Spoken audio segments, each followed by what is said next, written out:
Okay, we're all done with your dental cleaning. Let's check out your sparkly teeth. Oh wow, yes, thank you. They look so good. Oh, but wait, what is this? Is this normal? Oh, can you point to what you're looking at? Right here, it feels kind of hard. I never really noticed it until now. Oh yeah, that's very normal. That's just a bony growth. Some people have them, some people don't. It just means you're special. But let's just take a picture of it, okay? What's up, Burst TV? My name is Kelly. I'm a registered dental hygienist and I'm a proud Burst ambassador. When was the last time that you looked in your mouth? Like really looked in your mouth? Took a mirror and actually got in there. As a dental hygienist, it's my job to show patients when something's abnormal in their mouth. But it's just as important for you to know what things are supposed to look like too. On this episode of Burst TV, I'm going to show you some of the hard and soft tissues in your mouth that kind of look weird, but they're completely normal. First up, tori. These are hard bony growths that occurs in 5 to 7% of the US population. I'd say they're pretty common because I see them daily in patients' mouths. These bony growths can occur on the top of your palate, on the sides of your cheeks, which isn't really called a tori, but it's called exostosis. They're both hard bony growths. And the other area is kind of under your tongue.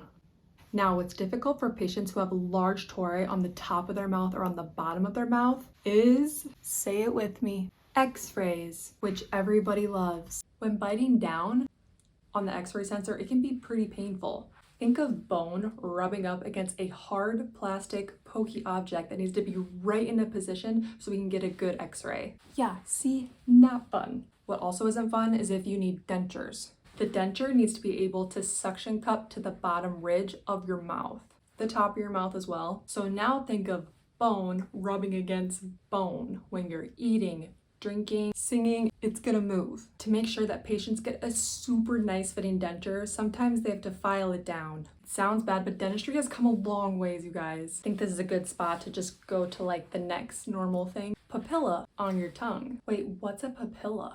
Great question. It's the tiny bumps on top of your tongue. These contain your taste buds, which if you love food like me, are very important, especially sushi. But it also grips the food in your mouth when you're chewing, which also means they can hold really stinky bacteria. They also can hold tobacco and dead skin cells, which can result in a hairy tongue. There's such thing as a hairy tongue. Yep, and it sounds delicious, right? Brush your tongue, people, that's all I'm gonna say. Now, sometimes people's tongue can look like a map, also known as geographic tongue. This shape can migrate around your tongue, and the appearance is caused from the missing papilla. Although geographic tongue may look alarming, it doesn't cause any health issues, but sometimes geographic tongue can cause pain in your mouth when you're eating certain foods, like spicy, salty, or even sometimes sweet, which is really sad. I'm a sweet tooth, that's very ironic. Next up, we have frenums, and yes, I said it plural because we have quite a bit in our mouth that come in all shapes and sizes. We have our major frenums under our upper lip, our lower lip, and under our tongue. What's interesting about these is if the piece of skin is too tight, it can affect so many things. Eating, swallowing, drinking, smiling, space between your teeth, gum recession, and mouth breathing. I work in a pediatric dental office. We see infants all the time for this. Babies who struggle to latch onto their mom when they're breastfeeding is a great indicator that they have a tight attachment, which is a very simple fix. We remove it with a laser. It sounds scary, I know it's your brand new baby, but they are so resilient and then they can just latch on right away and the mom and the baby can just breastfeed. It's a beautiful thing. Just to see the mom just so happy because she's not in pain anymore and then the baby can drink and eat and just get nourished. It's life-changing. Just from a tiny, tiny little skin piece. Okay, and finally, salivary gland ducts, which we have 3 that make up the spit in our mouth. The parotid, the submandibular, and the sublingual. Science just makes your mouth water. Most of our saliva comes from beside our upper cheek and underneath our tongue. And because our saliva comes out of these areas right away, this is a spot where you really want to brush because hard tartar can build up in those spots. I mean, I see buildup like this all the time. It's very normal. Yummy. Fun fact, when I clean people's teeth down here, I usually get gleeked at a lot. Wait, what is gleeking? Gleeking is when saliva just comes shooting out from underneath that lower gland, like far.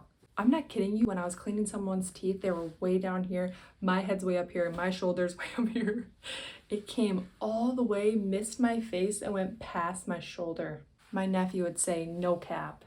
telling you, it is so interesting being a dental hygienist. And why not? Real quick, I'm gonna throw in the uvula. I feel like most people realize that this is in their mouth, but occasionally I get the people that freak out because they think it's an abnormal growth. So do not fear. This helps moisten your throat by secreting fluid. It also aids in eating and drinking. How, you ask? It bends towards the back of your throat, which helps food to not go up your nose.